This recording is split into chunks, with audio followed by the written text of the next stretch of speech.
Wow, still listen, man. Yeah, bro. That wasabi messed you up something serious. Dude, that was fierce. Whoever thought a teaspoon of wasabi would cause you to lose your woo? Man, brother, I'm gonna be honest. That wasabi was I've eaten peppers, ghost peppers, reaper peppers, ground paste of a hodgepodge of God knows what on a burger, chug barbecue sauce. Nothing has destroyed my throat like that wasabi did, man. Well, we'll get into that in just a second. Yeah. We usually handle this at the end of the show, but then I realize a lot of people who just stream us and then they don't watch the whole stream because we tend to go a long time. Yeah. If you're a streamer and you never downloaded our audio podcast, and you want to listen to the rest of the show without watching this video because it's really not conducive to the podcast format. Mm-hmm. Podcasts are meant to be listened to your car at work and when you're out running or working out, what have you. So the ways to get us. First and foremost, you can download us on the 96K Rock app and via 96krock.com. You can download us on iTunes, or as they like to call it, Apple Podcast. Mm-hmm. And you can download us on the Stitcher Podcast app on your cell phone. And obviously, you can download us at d-410.com. So if you check out the video and you've got other stuff to do and you want to, check out the rest of the audio in its format that it's originally intended for, please download the audio file to your phone, your apps, whatever, your cell phones, your tablets. You can check us out that way. That is the easiest way. That is the way the podcasts were meant to be consumed. So those are the ways you can get us. Absolutely, man. Absolutely. So how you feeling, man? How you doing? Good, man. I'm doing good. I've been trying to stay busy. My hands are getting progressively more jacked up. Oh my God, bro. They are getting jacked up, man. Pretty bad, huh? Well, for those gloves? I mean, come on. You got gloves, though, right? Well, for those of you who don't know, my dad has had a heavy bag in his house for about 6 or 7 years, and he stopped using it, and he was going to throw it away. And I said, hey, I want it. And so I picked it up. And the first thing I bought, because you see boxers having their hands wrapped, and so Everlast sells 106-inch long cotton polyester mesh blend wrist wraps. And so what I do is it goes around your thumb, I wrap it over my knuckles, wrap it around my hand, wrap my wrist, and then I put on my MMA-style gloves. Absolutely, yeah. And what it is, though, it's when I'm punching the bag, it's the material from the wrist wraps and the friction, it's tearing the skin off my knuckles. And so I tried it without the wraps, and then the gloves are a little big, and you still have that same material inside. So I don't know if I'm missing a step. I posted a questionnaire on my Instagram because I have once I started posting those pictures, I've been getting a lot of boxing pages following me. Cool, man. So I don't know if maybe I'm supposed to put gauze or cotton and then put the wrist wrap and then gloves. So I put up a post. If anybody knows the proper procedure for wrapping one's hands for punching heavy bags so that your knuckles don't get all busted up, because I do make a living using my hands.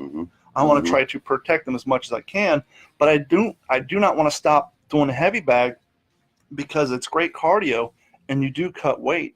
The first week I did it, I did like 4 nights 1 week. I lost like 5 pounds that week. Get out of here, man. Really? Now, you can make the argument that it's water weight, but once again, I lost it for a good 6 days, and then I gained back a pound or so, but I think I think the weight I'm gaining back is strictly muscle mass from going to the gym.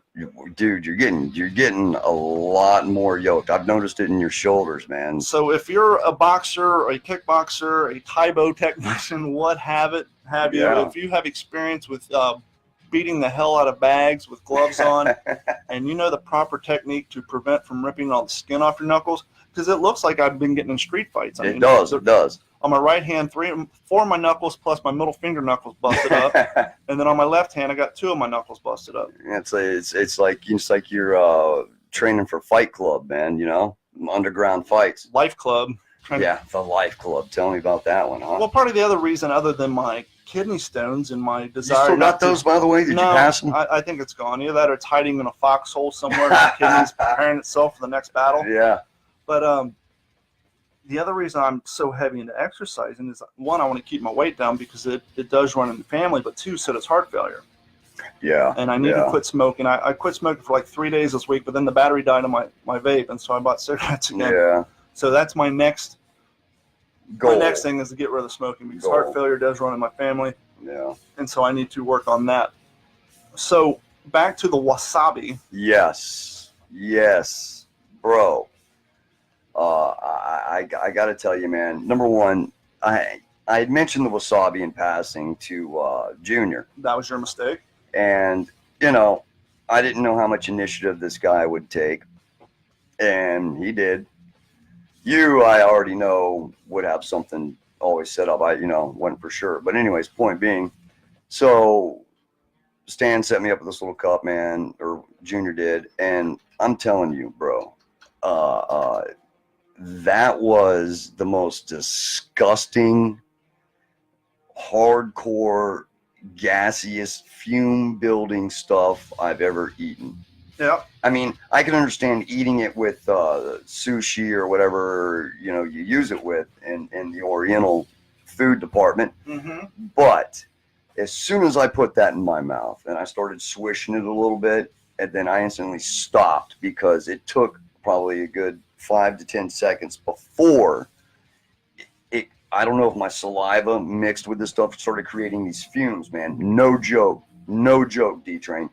And the fumes, I could feel them going through my nasal cavities, burning. It just started like a fire going through my nasal cavities and then going out of my nose like Puff the Magic Dragon, man. And it was on fire. I was just like, look, and I'm sitting there in my mind going, I can handle a lot of hot stuff, man, but this is ridiculous. And it caused it hurt me so bad to the point I lost my woo, dude. Well, the most disgusting part was after you ejected it from your mouth. Oh well, and it landed on a box and half a used tissue. You were instructed to reconsume said wasabi, which you did, and that was the grossest part. Yeah, that was pretty sick, wasn't it? But hey, you know what? Anything, I guess for the show, but that didn't bother me so much because I knew it was my food, But you're right. When I picked the box up and there was that tissue hanging off, I was like, oh man. Well, I was hoping it was just going to fall off when I picked up the box. Well, that didn't happen. So that just added to the to the visual for you that might have watched that. But I'm telling you right now, I do not recommend doing a wasabi challenge because some of you might be able to handle it, but I'm telling you, it was ungodly hot, and that is one thing I'll never do again. I'll eat Reapers all day, dude. Well, the funny thing about you is you can consume pretty much anything that's hot. Yeah. But your Achilles heel is anything that's sour. You cannot handle sour candy at all. No. I think about 2 years ago, maybe a year ago, we made you eat like 6 or 7 Sour Patch Kids at one 10. time. We had 10. Plus a spoonful of the sugar at the end of the bag. And it looked like lines of command. And you were just done. You had no interest in that. So let's get right to it. Yeah, what's up, man? I had a thought, and I've had this thought in the past, and I thought it'd be a great time to bring it up because we have people watching now, and they can contribute their topics. Yeah, man, absolutely. What do we got? We've all had that period in our life, whether it was something happened in pop culture, something you witnessed with your own eyes, but something made you realize and you said to yourself, Mm-hmm. "Yep, I am officially old." Yeah. That bothers me. Yeah. That wouldn't have bothered me 10 years ago. That wouldn't have bothered me 5 years ago. Right. But that bothers me. Yeah. Do you remember your moment, your now I'm old moment? Because I remember mine explicitly. I mean, I can give you mine while you think about it since I just sprung on go you. for it, because Now, let me pre-emphasis or say this beforehand. Okay. I'm not a prude. No, I man. still listen to vulgar music. Absolutely. I have no problems with vulgar music. And I have no problems with music that is sung by a lady who's interested about, let's say, the size of the equipment that a gentleman caller may have and how much effort she may have to put in work on said equipment on her upcoming date. And the song that I'm talking about wasn't the song that bothered me. It was the video. The song I had heard plenty of times, but then I saw the video. Uh-oh. And let me just give you a few lines so you know what I'm talking about. Song is Work It by Missy Elliott. Oh. Once again, I had no problem with the song. My problem is with the video. And when I saw the video, I said, yep, I'm old because that bothers me. Yeah. First real line of the song. Is it worth it? Let me work it. Let me put my thing down, flip it in, reverse it. And then she... Mm-hmm. And the crux of the song is... she basically asked, how do you have a big blank? Mm-hmm. Johnson. Mm-hmm. Let me search it so I can find out how hard I got to work it. And the whole song is about her trying to get herself pumped up for a date she has coming. Mm-hmm. And she's hoping said gentleman caller is well equipped in the pants. Mm-hmm. Once again, I have no problem with this. The reason I have a problem with the video is I believe 2 minutes in, okay, they're working up. Yeah. She's on the date with the hot guy. She's giving the eyes and all that stuff. And they got all these hot chicks dancing their booty shorts. Oh, yeah. It's very dated because it's 2000. Okay, that's what I'll say. It's very dated. Like a P. Diddy style of video where they were all flashy? More Timberland style. I mean, Okay. it was very well done. The video Okay. was well done. The chicks in it were hot. Yeah. Now, once again, ladies and gentlemen, some of you may know where I'm going. The whole crux of this song, she wants to know how big his blank is, so she knows how much effort she's got to put into it. Yeah. With great lines like, I'd like to get to know you so that I can show you, put the pussy on you like I told you. Oh. Okay? Once again, I have no problem with the lyrics. The reason I have a problem with the video is about 1.5 minutes, 2 minutes in, they went from the hot 20, 30-year-old dancers twerking. Right. Now they're on a playground with 4, I would say 8 to 11-year-old girls No. in similar outfits doing a similar style dance. So now you have a song where the subject matter is about wanting to know how large the penis is of your gentleman caller. Which, once again, I have no problem with. I'm all for it. But why, when you're creating this video, do you think it's necessary? Why, maybe it wasn't even her fault, but she could have said, hey, this is, inappropriate. Yeah. And I'm pulling it up on my phone. Obviously, we can't play it because I'm not going to pay for the song. No. But why is it necessary on this song? I'm going to have to turn down my phone so it don't bleed in, and I'll show you the video, and I may even hold it up to the screen momentarily, and I'll post it on their page later. But why is it necessary in a song about sexual encounters and how explicit this is? How hung you are. Here you go, right here. Let me take a look here. I'll just pause it. Just go ahead and hit pause. Tell me how old that girl is breakdancing. Just hit the screen. It'll play. Okay. They're on a playground. Oh. And she's got maybe an 8, a 9, and 11-year-old girl in short shorts. Yeah. Going adult stuff. Yeah. That when like, I saw that like video, a 10-year-old. When I saw that video, that's when I realized I'm old because that bothers me. And so now they're in a strip club with it raining. So it goes from the playground girls young girls dancing to now they're in a strip club and the guy looking like Prince. What the? And once again, I have no problem with the lyrics. Yeah. I'm all about the lyrics. Sing about whatever you want, but keep the little kids out of it. I mean, there's no look. There's 3 of them right there. There's 3 little girls. I know. I see that. Imagine that pitch meeting. Hey, I got this idea for a video, and it goes. But we're gonna have, a young 10-year-old, 12-year-old, dancing, booty shaking, twerking, breaking. I would have been like, me being the artist, I said no. I would be like, no way.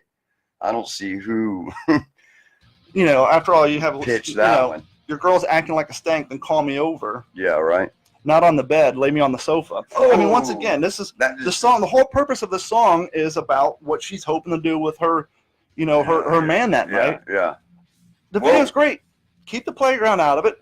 Absolutely. Keep the 10, 11, 8-year-old girls out of it. Yes. Put in more 19, 20, 30-year-old girls into it. Not a problem. But that's when I realized, and that was back in 2002, 2000. I was like, yep, I am officially old. Yeah, no doubt, right?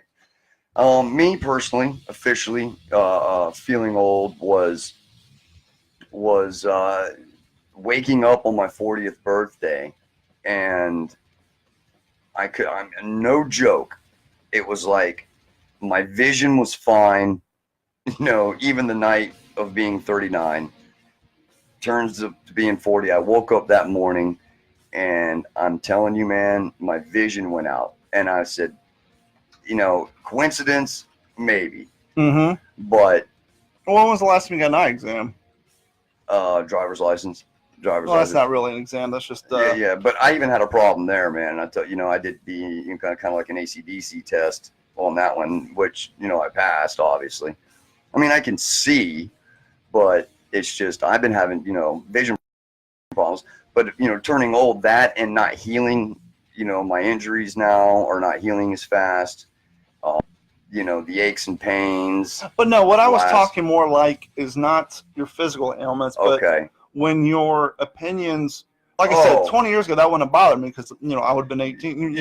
I wouldn't have found that so distracting. But as I got into my, 20, and let's also be fair, at that point, I had my daughter at 17, so I was a father of a young girl, so maybe that's why it offended me even more. But okay. And I don't even want to say offended because, that was the moment I realized I was old, because that's when I, because in order to be offended, you have to, rail against it and have problems. Yeah.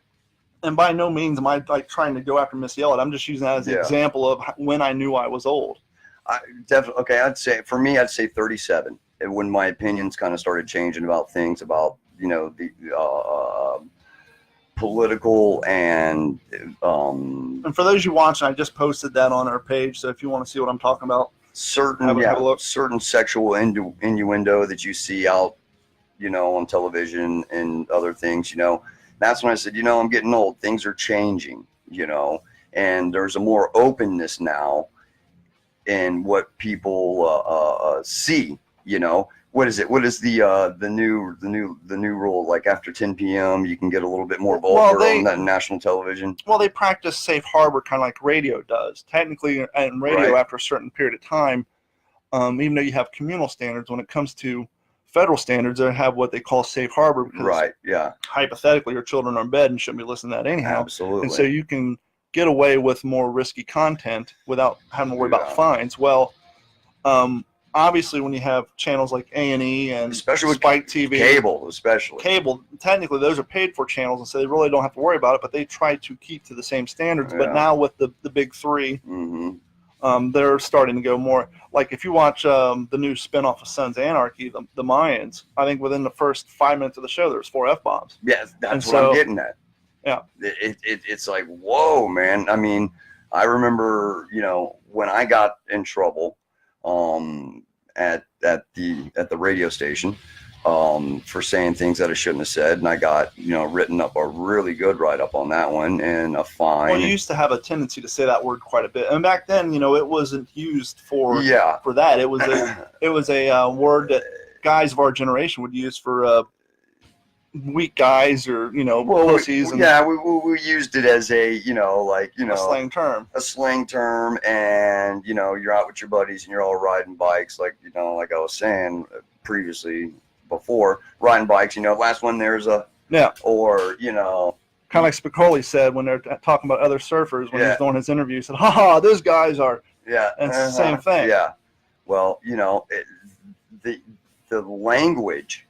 And the context of the language has changed so much to the point to where you can't say a lot of words we used to say without somebody it's gonna blow their mind and they're gonna freak, and then the next thing you know, you're gonna hear about it somehow. Yeah.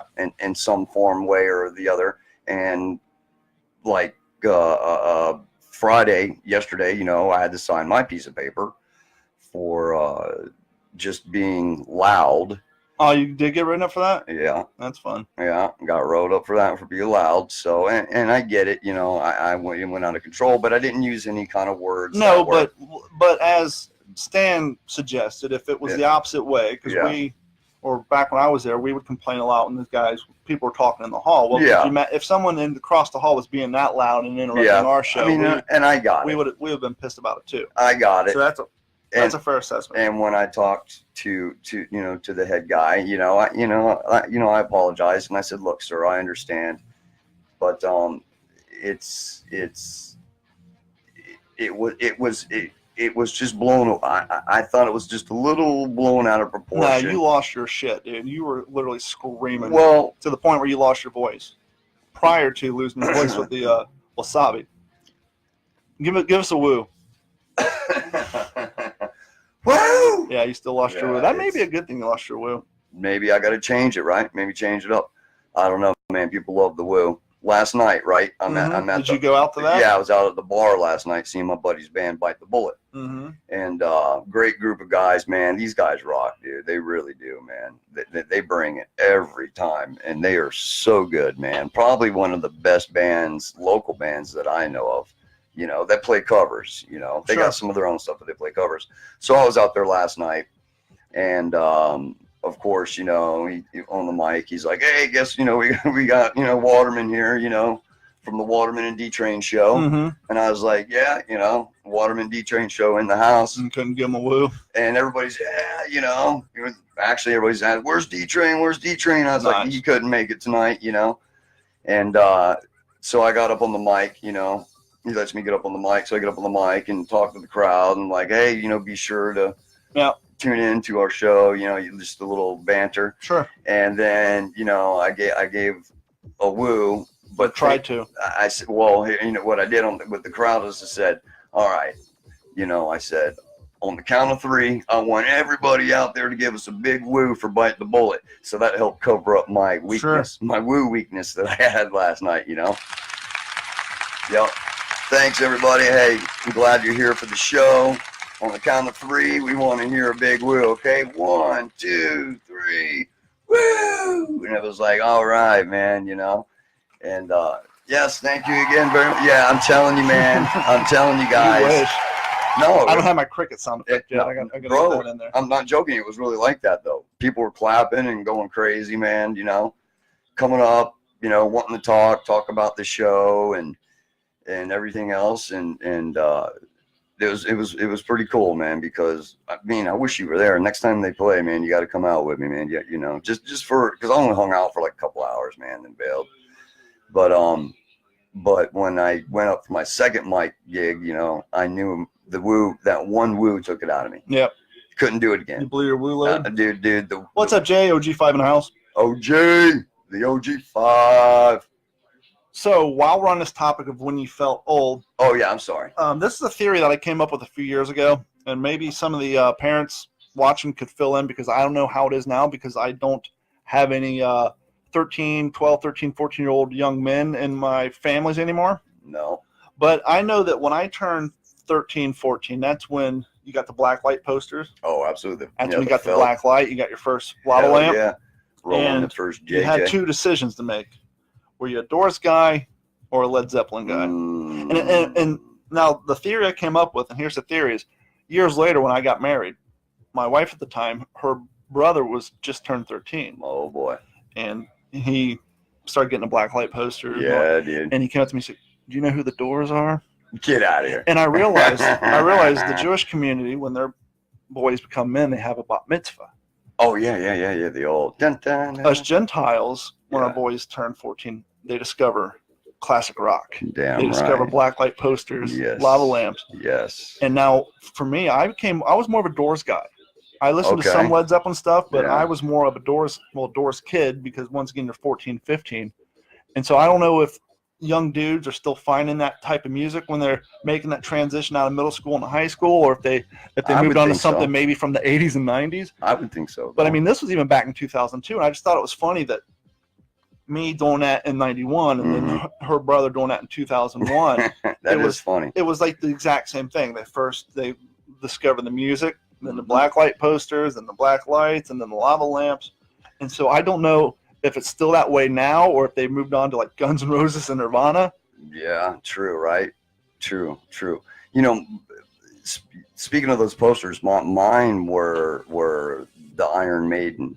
You know, I always thought those were the Eddie posters. Yeah, the Eddie Blacklight Velvet posters were just rad. Zeppelin, Pink Floyd. I had a lot of Pink Floyd ones. You being a Doors guy, I did have some Doors myself, but I had a lot of the. I was a Pink Floyd guy when it came to The Wall and Dark Side of the Moon, but other than that, I didn't transition into the later stuff. Or you mean the older stuff, Sid Barrett? You were in the David Gilmour. Yeah, but what I mean by that is the albums that came out in the 90s. And I didn't get into that. I was just strictly The Wall or Dark Side of the Moon. Dark Side of the Moon, and then after that, it was they did some good stuff. As I mentioned in the past, at all the high school parties we went to, everybody. It was mandatory. Every young man was issued a VHS copy of Pink Floyd The Wall, and it was on. Yes. Either Pink Floyd The Wall or Dazed and Confused was on everybody's VCRs, every house party you went to. God, I hadn't heard about Dazed and Confused. What a good movie that was. That still stands up. I have it on DVD. That was a killer movie, man. Yes. And I was talking with my father recently about because he was in the film business all these years.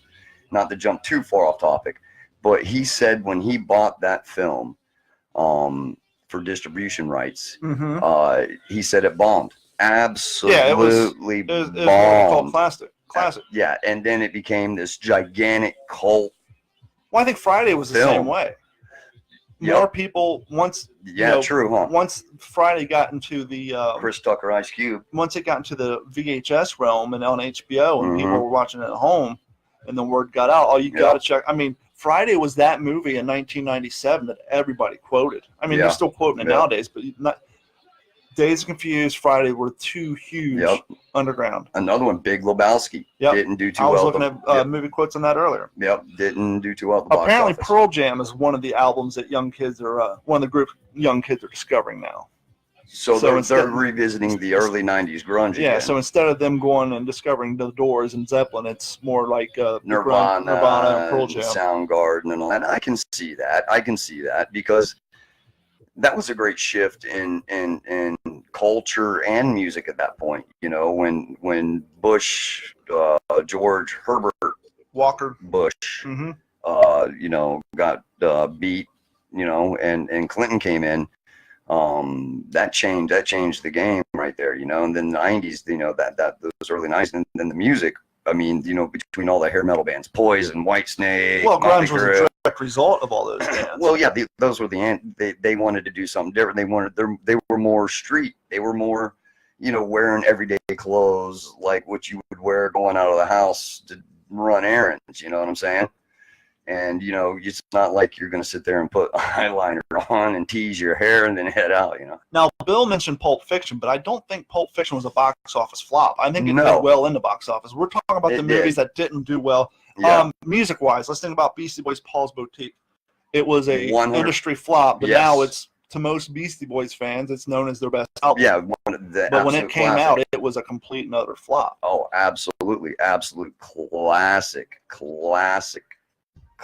album, man. No, love Bill, this is an AR-15 shirt designed to look like an A&W root beer shirt. This is a grunt style shirt.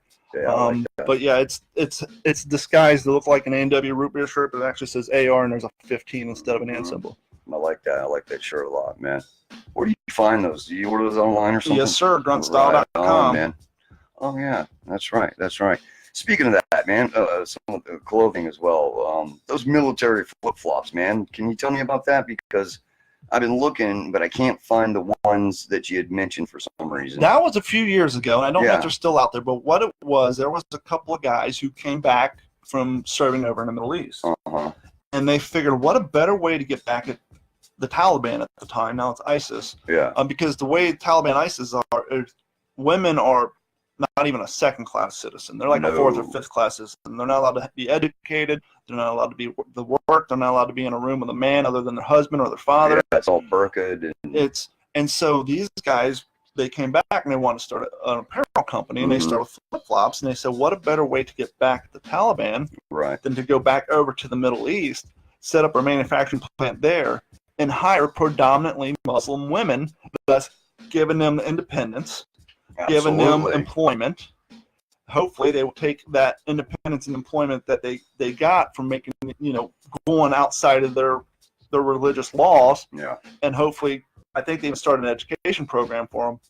But I forget what they're called. I'd have to look it up. But yeah, that was something that was going around a few years ago where they were trying to make a change that way. Yeah.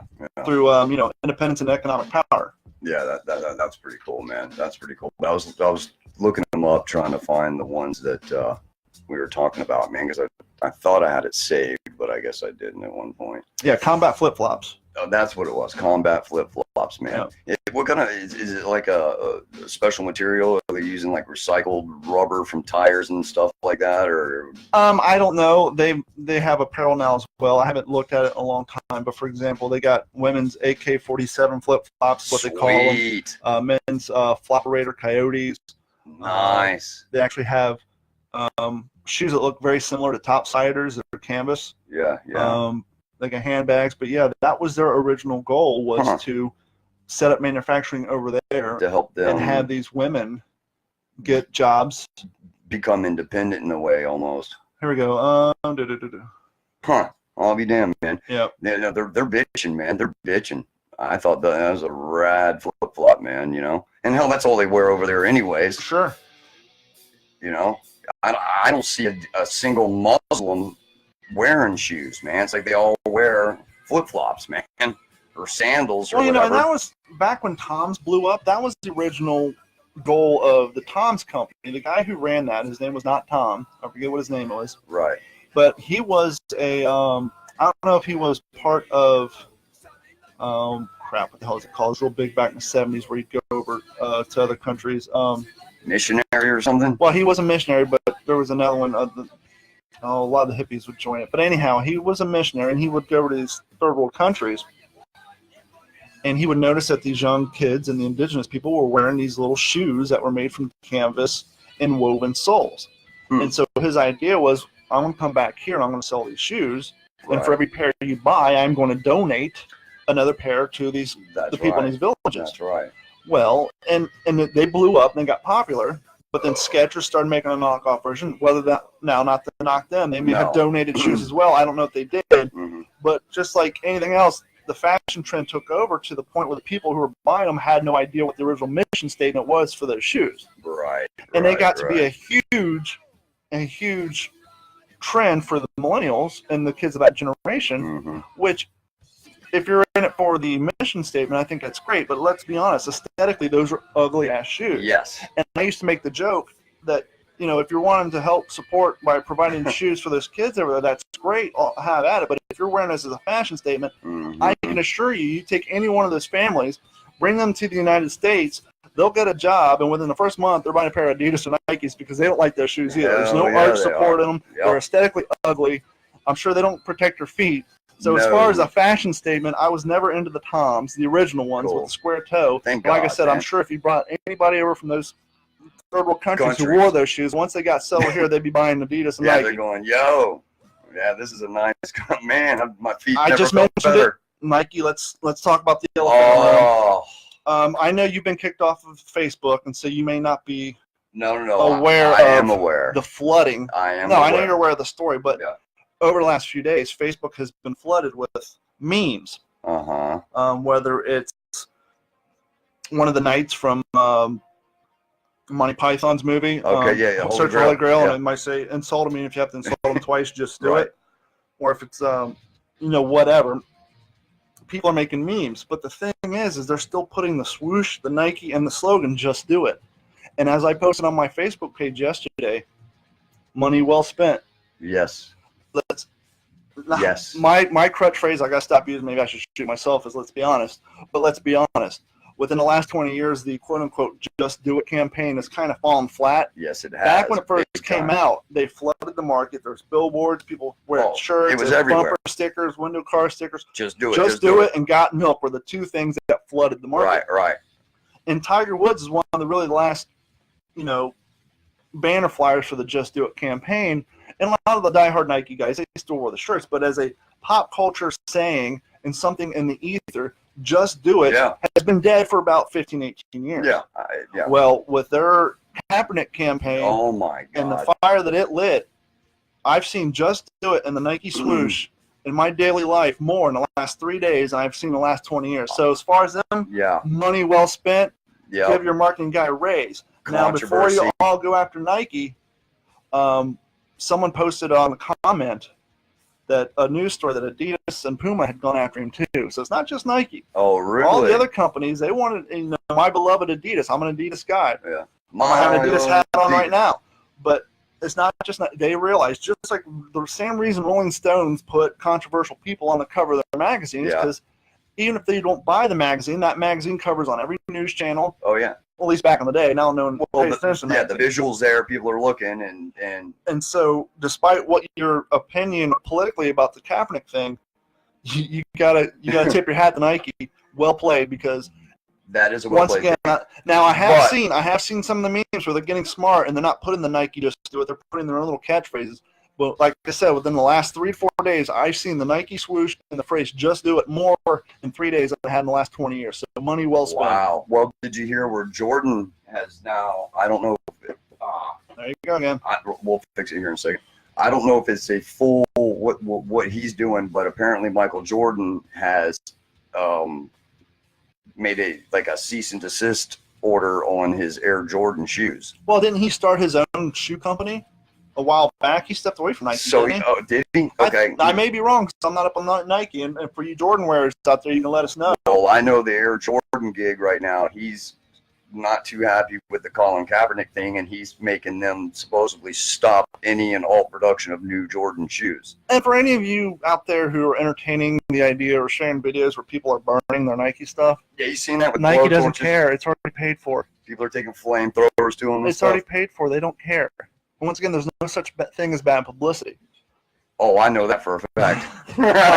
Let me rephrase that. There's no such thing as bad publicity outside of the sexual assault market. Clearly, as Weinstein and all those Jared from Subway, all those a-holes are learning, there is bad publicity. But outside of that realm, there's nothing you can do that would be quote-unquote bad publicity, because they are just cleaning it up as far as getting their brand out there. Yes, they are. Yes, they are. Oh, yeah, I was watching people on YouTube, man. I mean, they're taking flamethrowers to them. They're taking, MAP gas propane torches or just regular propane to them. Well, your pro-Second Amendment people were doing that with Yeti Coolers, too, because a couple months back, after the last big school shooting, Yeti Coolers kind of put out a tweet that was interpreted as anti-Second Amendment. And so a lot of which I thought was goofy, because Yetis are basically aimed towards fishermen and hunters. And so absolutely, But once again, it's like, okay, so now you're shooting up your $600 cooler.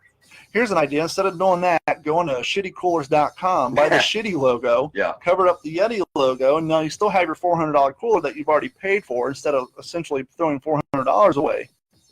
But their stock hasn't fallen. They're still out there.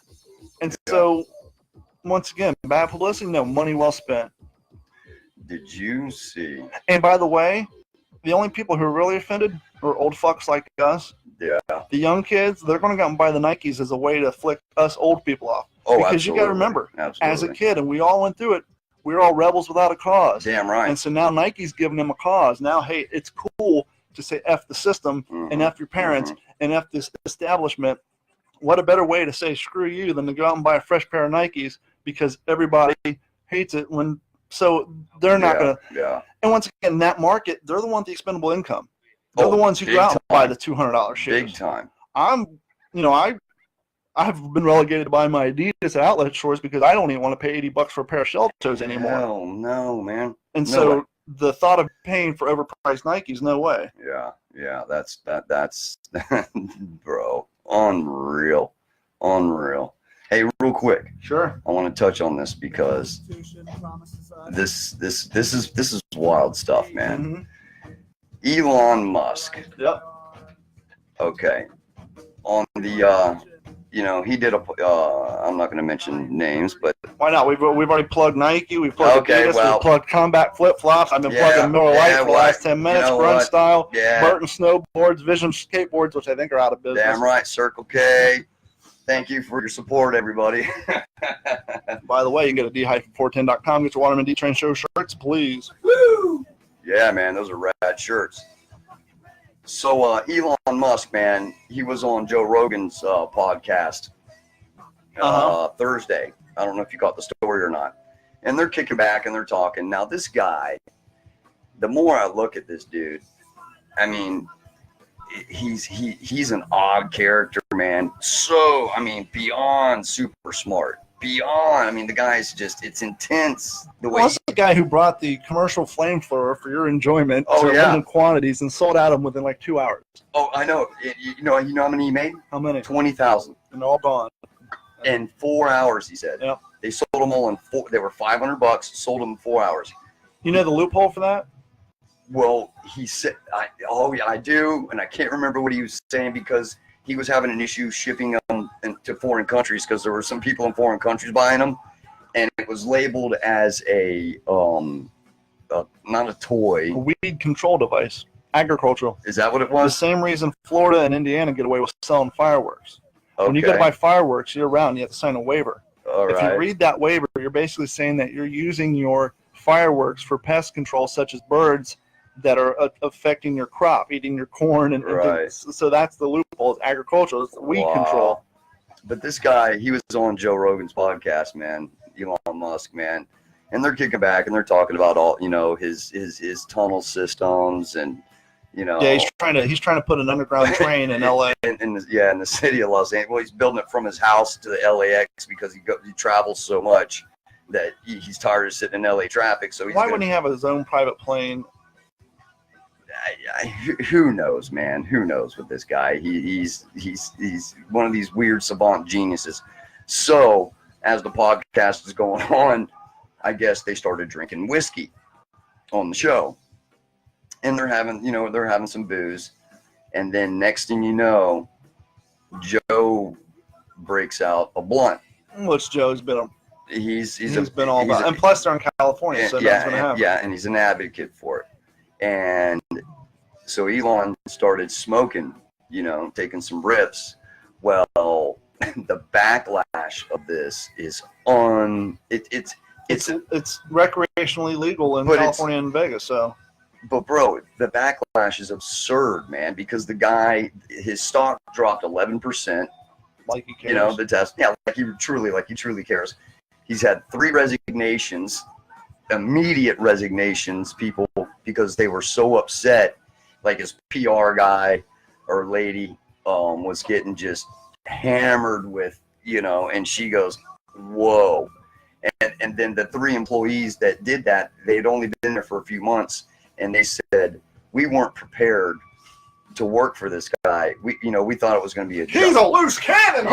Yeah, watch out. We weren't prepared to work for this guy. It's not like he was driving down the street doing, inventors in cars with Einstein. I mean, yeah, I know. He was in a studio behind a microphone. Studio. He's hanging out. He's doing the thing where it's legal and everything's good. But the backlash is unreal. So these people said, the 3 employees said, look, they got a quote, and they say, we were not even prepared for the amount of backlash and publicity that we've got to deal with this guy. Like, it's insane. And, he's talking, he's like, well, I get about 4 hours of sleep a night. That's his average, 4 to 5 hours.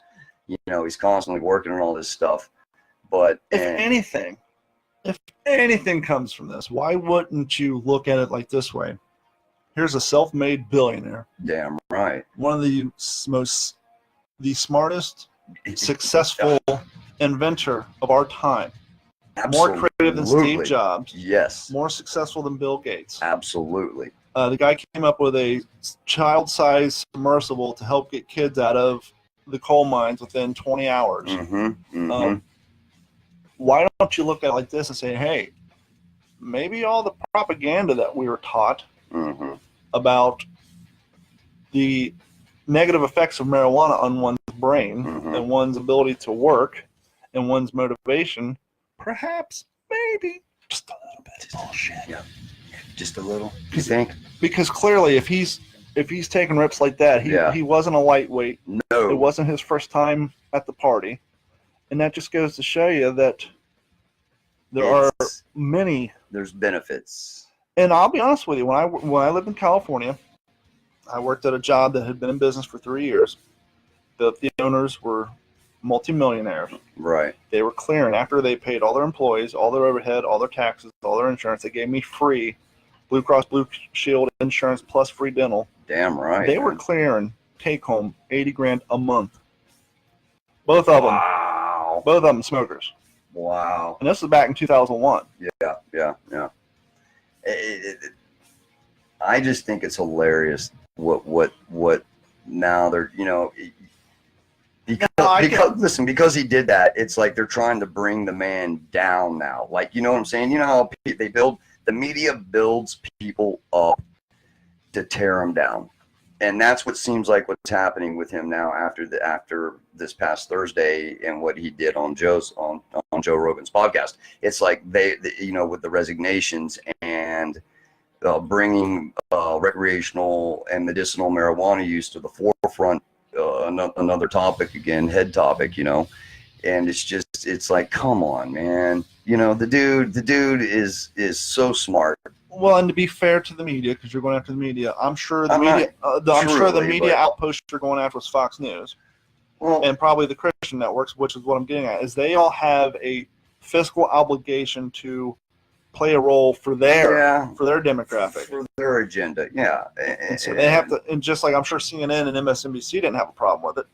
I'm sure High Times didn't have a problem with it. Oh, hell no. I'm sure Hollywood didn't have a problem with it, but there is a segment of the world who have a financial responsibility to their demographic, such as the super religious who still believe that that's a problem. Oh, yeah. Such as the law enforcement community who still believe that that's a problem if they, if their particular opinions are that way. And once again, I don't know, I'm just painting a broad stroke, but just to play the devil's advocate, right. I'm sure the people who were offended were not as large as the people who weren't, and I'm sure the 2 or 3 people who stepped down probably hold or kind of pillars of their community in a certain demographic, whether it's through church, maybe one of them, maybe one of them donates to the 12-step program or something like that, and so they're getting, they have an appearance to uphold, and they have beliefs that they want to believe in, so I'm not going after them either. No. But yeah, it is kind of crazy, especially in 2018 when you, like I said, Vegas, California, Washington, Colorado, all these states are making it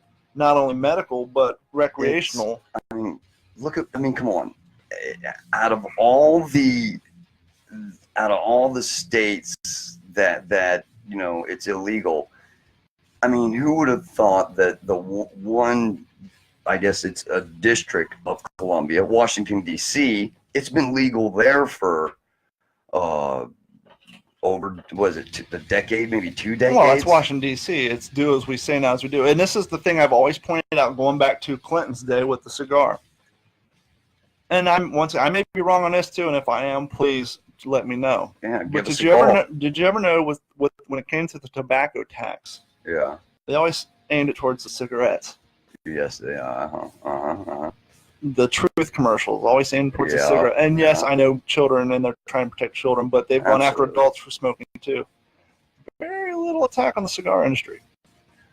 Mm-hmm. You're right. I never thought about that. Very little. If you're a hardcore cigar smoker and you've been smoking for 20 years, if they have substantially increased the taxes like they have on cigarettes, please let me know. Set me straight. I don't know. I don't buy enough cigars, but I always kind of thought it was interesting. Optic-wise, it was always the cigarettes, but very little on the cigars. Because a lot of politicians and lawyers enjoy their cigars. Interesting. Is that right, Bill? Yeah. Come on, Bill. Isn't that right? Yeah.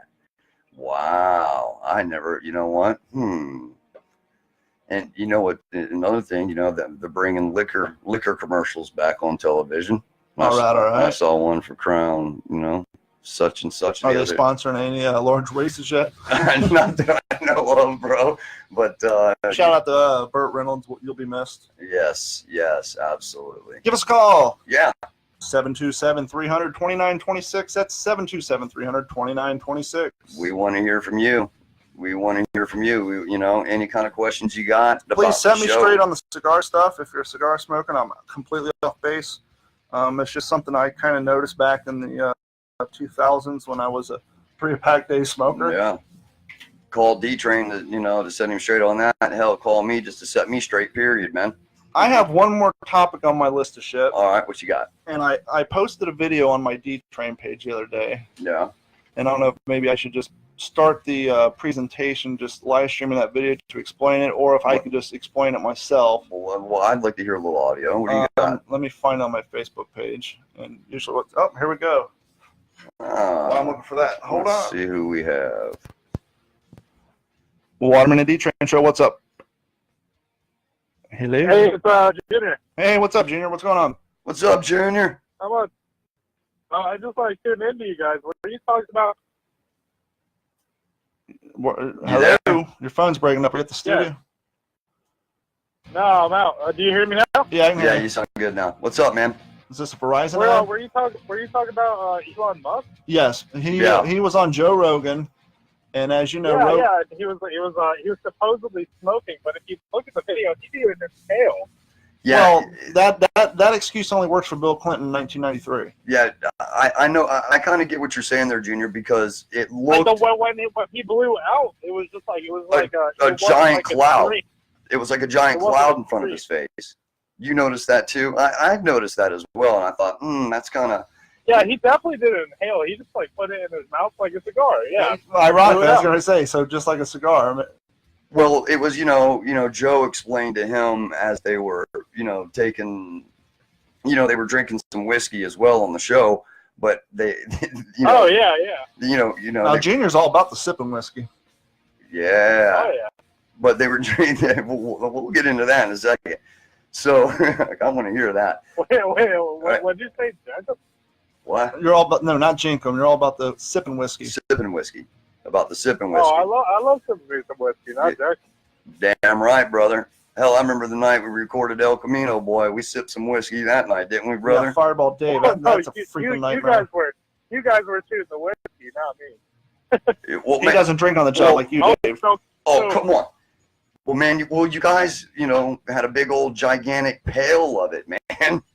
Like one of those old wash tubs full of mini bottles. There must have been 300 mini bottles in that thing. Hey, but I got there like halfway through the night. That was after all those were gone. Yeah, that was a good night, man, down there at the at Vibe Recording Studio, man. I love hanging out down there with you boys, man. It's a lot of good stuff. Let's just say, I got there when all of the drinks were gone. No. Dry. No. Oh, that's a bummer, man. I'm sorry for it. I'm sorry. Dude. Well, they had mojitos going in the kitchen there. You should have went in there and got you a mojito. So what are you getting into, Junior? Huh? What are you getting into tonight? Yeah, what you got going? Not much. I just had a full day at work. I just got done. Just tuned into your podcast. Right on. Did you get a bottle of wine the other night or no? Did I get what? Did you get that bottle of wine the other night or no? Oh, I did. Well, that guy gave me like 3 of them. Yeah, 3 really good sweet. bottles of wine. See, Junior invited me and Dave to his family barbecue last weekend, and I showed up and Dave didn't. But while we were at the barbecue, for those who don't know, this is Junior, my replacement on the Stan Haney show. Yes. But while we were there, he got a call from his secondary job at a recording studio set to produce a podcast for a sommelier. Is that what you call them? Wine experts? I guess. And so one of the fringe benefits to doing this podcast for the sommelier is he was promised a bottle of wine, and so I was just following up to see if he got that bottle of wine. So you got it. Dude. I still got a little bit of Shiraz. Well, how was it, man? Or whatever you call it. Is it expensive? I don't know. I know nothing about wine. I just drank it. Well, is it expensive? What year was it? From 2006 something. I don't know. But it's one. But supposedly it's like some top of the line stuff. I was about to say it's top notch, top quality stuff. Obviously, if it's a wine show and you're talking about wine, you're not drinking your store bought Zinfandel. You're not stuff. drinking $2 Chuck. Yeah, You know, you're boxed. I You're not don't drinking really boxed care wine. about all that. I don't care about the age as long as they get the freaking job done. But, Now you're that's all I talking, care. brother. I hear you on that. Well, thanks for calling in. Speaking of getting the job done, we're going to get back to it because I want to talk about this last topic on my list of shit before we close it up for the night. And Yeah. I got a few other people wanting to call in. But, hey, thanks for calling in, and I will talk to you on Friday, fella. All right. Hey, bud. Later. So, as I was getting to, I have one last thing, and you'd be a great person to ask about this because I'm sure you've done it once or twice. Oh, I've done everything. But so let me turn on this background music, and we'll start with the live stream I posted on my D-Train page the other morning.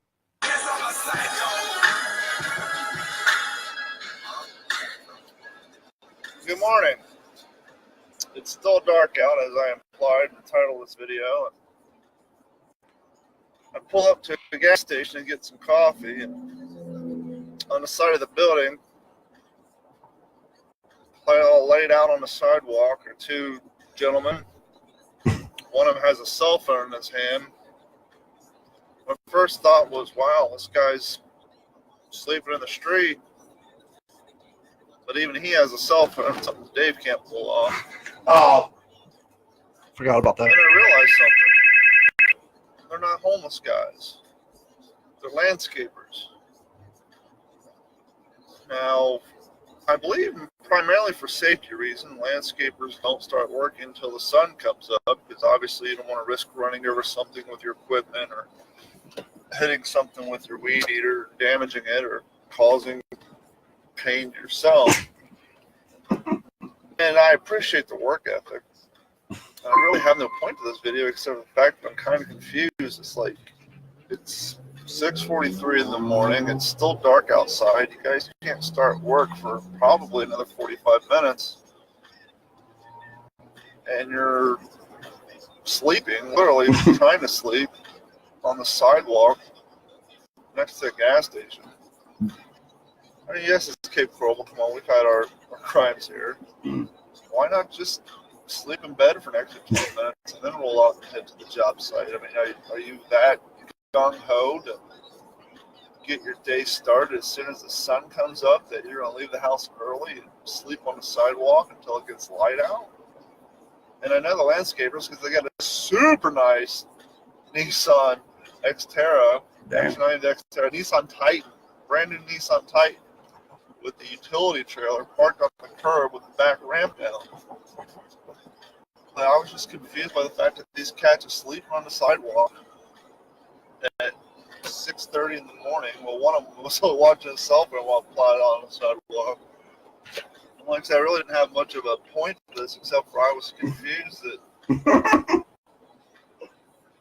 going to sleep on the sidewalk or nap on the sidewalk or whatever the hell you want to call it. But they have pillows made up and they're pressed up against the side of the building. Like I said, when I first pulled up, I thought they were two homeless guys. But no, they're hard-working, strong work ethic having landscapers. I guess they just I don't want to get away from the wives, want to get the hell out of the house as early as they can or what. But yeah, they're curled up on the sidewalk. And so after I posted this video, I started having conversations with people. Yeah. And once again, they may have a reason for getting out there so early.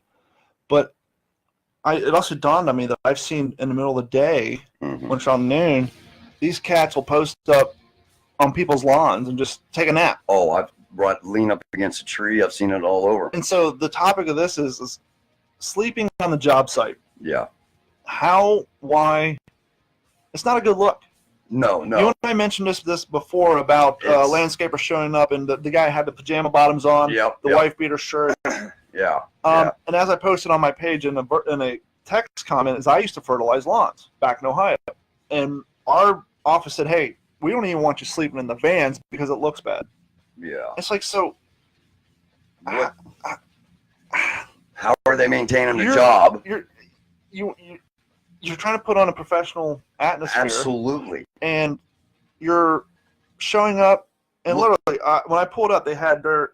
It looks lazy. They had like a pillow mound up. One guy had the light of his cell phone shining off his face. And I've seen it in the middle of the day, too, where you'll see him just propped up underneath a tree, laid out on someone's front yard. It's like, sleeping on the job site, it's a bad look, man. Damn right, it's a bad look. Go in the truck, turn on the AC. Damn right. And even then, that's a bad look. You know, I mean, you know, when you're there to do a job like me and you, when we go out and we work, we're working, man. And I get it, you're clocked out, you're taking a break, but the casual observer, they don't see that. They don't know that. They just, here's a bunch of cats literally sleeping on the job. Yep. I've seen them, you know, not to discriminate against the landscaping community, but I've seen certain guys in the back of their trucks, you know, they got the, you know, the cab in the front, but they got the where they store all the palm fronds in the back, like the open cab, and these guys are laid up on top of like it's a bed, like it's a cushion, cruising down the road and or whatever they're doing. And once again, I get it. It's hot outside. You've been working since the sun came up, I know and that. your energy level's down. But it's just a bad look. It is a bad look, especially in your uniform. You got your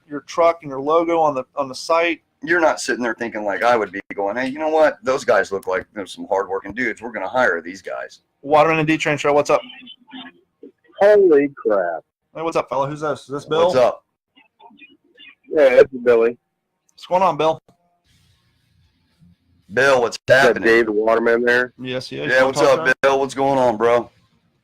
Are we allowed to curse on this thing? Sure, why not? Why? What do you want? You wouldn't yell at me? Dave the motherfucking Waterman. Yeah, what's up, bro? Can you not hear Dave? Can you not hear me? Oh, I hear you. My boy from fucking Fort Myers is trying to call me. Tell him to Yeah, shut you up. boys are doing well, man. Hey, I appreciate it, man. How you doing tonight, man? What do you got going on? Oh, it's cold in Ohio. Oh, you up in Finally got Ohio? cold. Where are you at? Oh, Say again? I'm sorry, I didn't Where hear at in Ohio are you? you. Northeast Ohio, Akron. Oh, I know where Akron's at. I'm a Akron, Columbus Ohio. guy. Hey, I got a question then for you. Are you pissed that LeBron left? Nah, man, it's cool. Yeah, you It's know, all good. optimistic about your Cavaliers coming up next year. Nah, we're about the Browns and the Indians. We ain't worried about the Cavaliers. Yeah, you're gonna be in that big rebuilding process for a while. That's kind of a shit show for a minute. Yeah. Well, the Browns been a shit show since the late 90s. Yeah. And now Hey, hold your tongue. Yeah. Hey, like I said, that I grew up in Columbus, man. I went I to know a you're lot a of Browns Cincinnati fans. boy. You're a Bengals fan. Oh, are you a Bengals fan, D-Train? I'm not really a football fan per se, but as he implied, growing up in being born in Cincinnati and Covington, when I had to choose my teams, it was the Cincinnati Reds and the Bengals. No. Or the Bungles, as we affectionately called them. So what's going on up there in Ohio, man? Is that where you're listening to So it's us getting from? cold.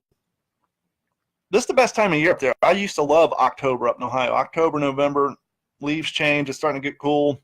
It's not balls ass cold yet, but that was always my favorite time of year. Dude, it was hot as fuck last week. This Yeah. week it finally chilled out. You know, I'm a union electrician, Right on. and it was hot as fuck on the job. Yeah, I It do. was too hot, man. Bro, I know I do, my part-time is AC. D-Train, you don't know shit. You never worked a day in your life. No, that's not D-Train. You're talking about Dave. I Yeah, work like 13 hours a day. Yeah. You're talking about Dave. Oh, my bad. Are you No, kidding? D-Train has worked. Dave, you ain't never worked a day in your life. Dude, you don't know me personally, bro. Let me tell you something. I'm just fuck with you, bro. Don't get shitty. I ain't getting salty with you, bro. Trust me, man. I'm not getting salty with you, man. No, it's tough, man. Like, I really like you guys, man. I love Stan and Haney, and I Appreciate went down there and did some work, and I got in love with Stan and Haney, and love you two brothers. It's all good, man. right on. Well, I appreciate it, man. We thank you for your I support. might bust your balls, D-Train, but it's just for the fun. Dave. You're talking about me, man. Talking about me, You don't man. bust my balls. But But we have thick skin. It's all good. Yeah. Trust me, buddy. The stuff that I've heard about myself. Oh, man. So have you ever slept on a job, Dave? Yeah, I have. Where have you been caught sleeping on a job?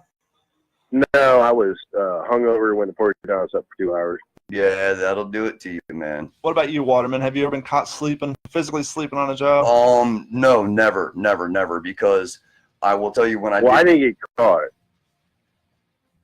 Right on. You didn't get caught. I've been. No, I didn't mean to interrupt you. I'm sorry. That's all right. Oh, no, real quick. Hold on a second, bud. I've almost been caught because when I was working on boats, I would go down into the bow cabin. Yep. in the V-berth. Would it be hot as hell in there though? No, because I worked on yachts that had air conditioning. Oh, okay. So it was nice. So, I'd go down and take a little siesta, but I never got caught for it, No, I never got caught, but I did take 2 hours off one night, one day, one morning. Well, I appreciate you calling in, man. Keep Ohio strong. Yeah, spread bro. the word. I still got some people who listen in Grove City, Columbus, and even in where the hell did Tony move to? He moved back to anyhow, it doesn't matter. But hey, man, stay warm. Yeah. Keep that muffler going. Have a good one, man. All right, you see you later. Thanks for the call, brother. Wish we had some prizes to give away. Dude, I don't.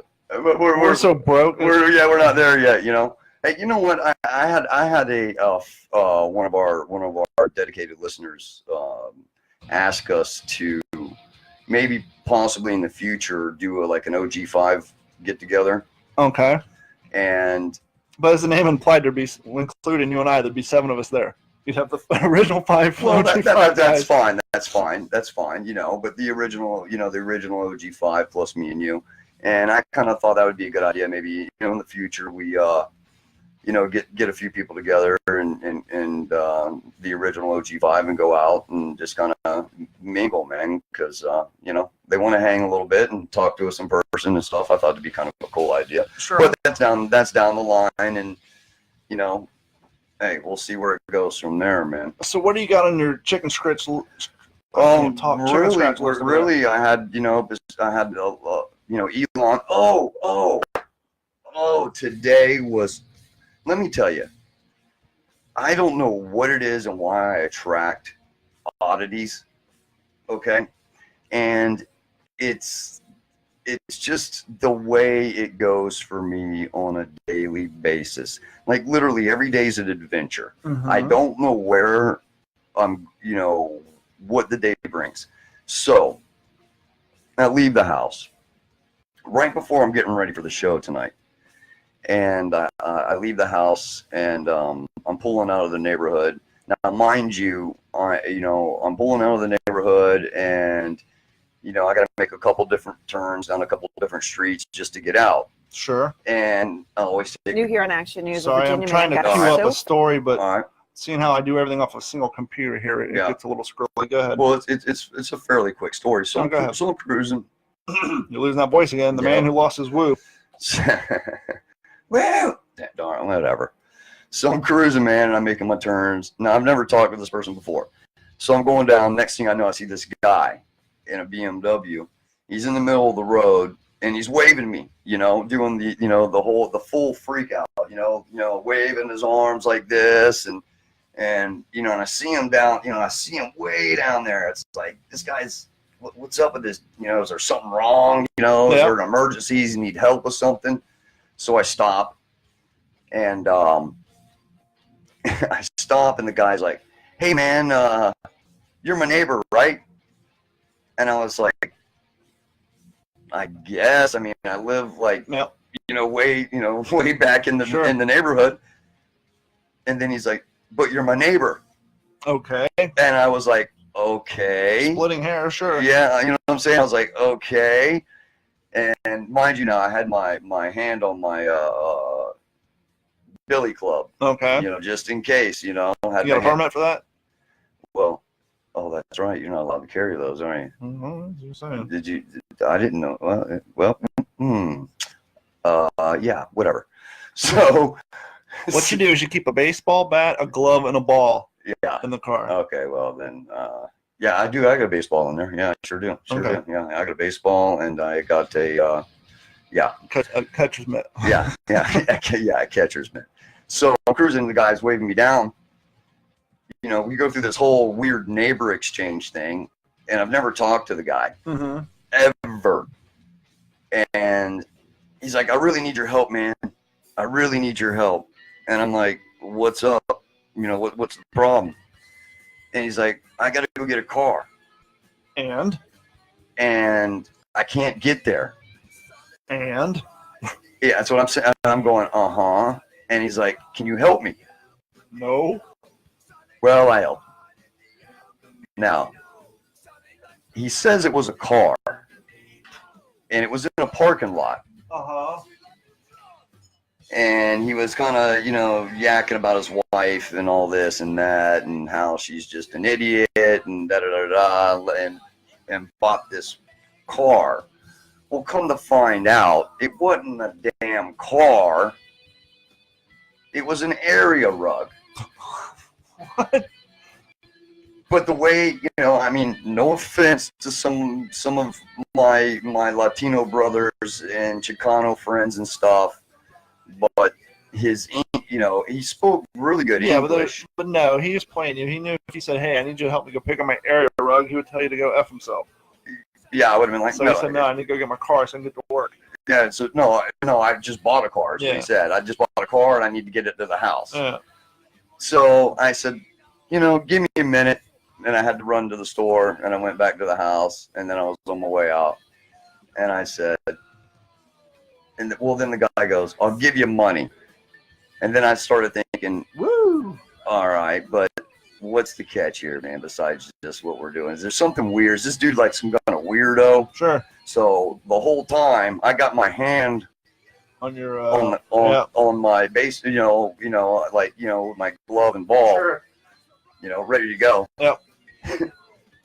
And just in case, and so we go, and I got the area rug, which was already pre-rolled up, and 16 pounds of heroin in it you didn't know about. It, brother. I was thinking there's something in, because I had to help him pick it up. Yeah. I said, there's something heavy in here, man. I know how much an area rug weighs. Sure.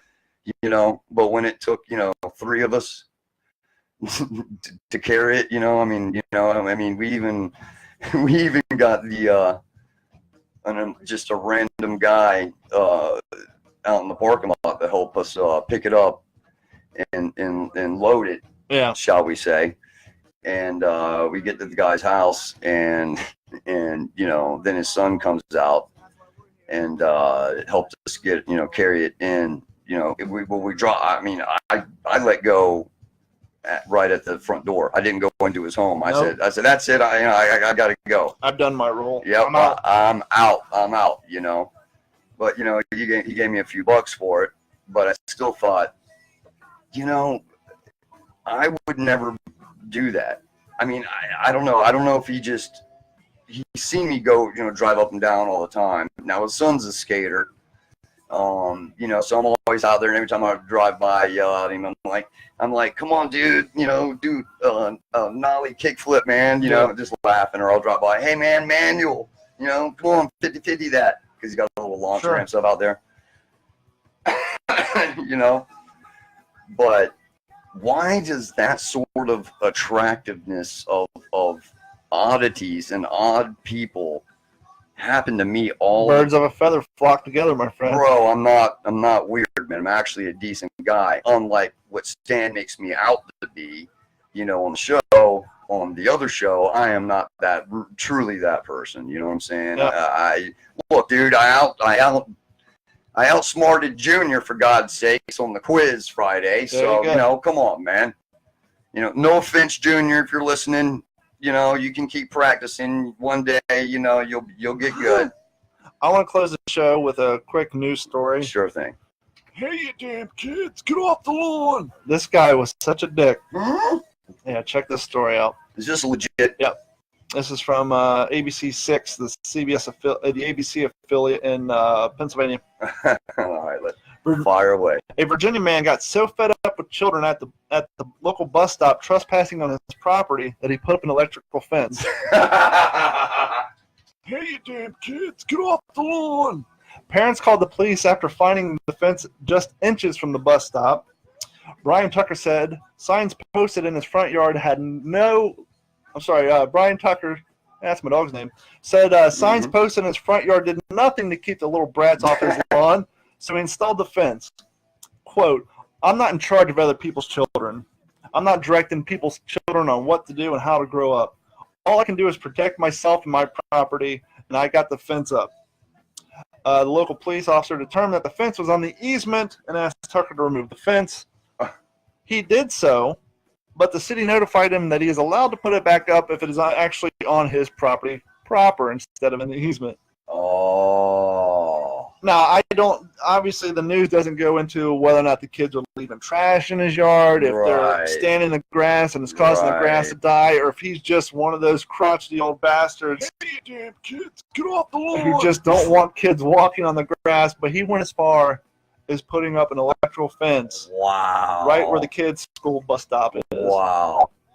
Dude, who knows, man? They could have been out there, playing football in the morning or something, you know what I'm saying? Tearing up the lawn. Maybe they're standing in the grass. There's a big dead spot. Oh, I'm sure. But he put up an electrical fence, which I'm sure wasn't exactly free. I mean, it's a few pegs and some, aluminum. Yeah, that's not cheap. But it's not like he's put up a chain link fence. Not cheap at all. But man, that's really, dude, you're pissed to do something like that. To invest in an electrical fence, man, to keep the kids off. Yeah.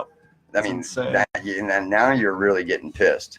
I ran into a makeshift electrical fence up in the mountains in California at this grow operation that was up in the mountains. Mm-hmm. We'd go hiking. I found this old abandoned grow operation up there. It was pretty wild, but they had, to keep the rabbits out and stuff. It was pretty intense, man. What a wild little discovery that was. But yeah, man, let's close it up. Thanks, everybody, for tuning in for the episode number 32 of the What's the Scuttlebutt? No, the Waterman and D-Train show. I'm getting so tired. We go after these shows so damn long. We're always Check working. us out on 96krock.com. Check us out on the 96krock phone app. Check us out on iTunes if you're an Apple user, and the Stitcher podcast app. Thank you so much for hanging out with us, viewing in tonight. You can also download us on d-410.com. Yes. You can follow us on the Waterman and D-Train show on Facebook. You can find me at Donovan410 on Twitter and D-Train410 on Instagram. And you can find me on Instagram at Dave_the_Waterman. And also, you can go to D-410.com for your Waterman and D-Train show t-shirts. There's a limited quantity. There's not. They're in limited print. Buy as many as you want, many as you need. Well, it's a very exclusive item, man. And if you get one of these, you're going to be a local badass, let me tell you. All right, brother. Hey, thanks for tuning into the show. Once again, we'll be back next week with more entertainment for you guys. Hey, Waterman and D-Train show. We're out. See ya.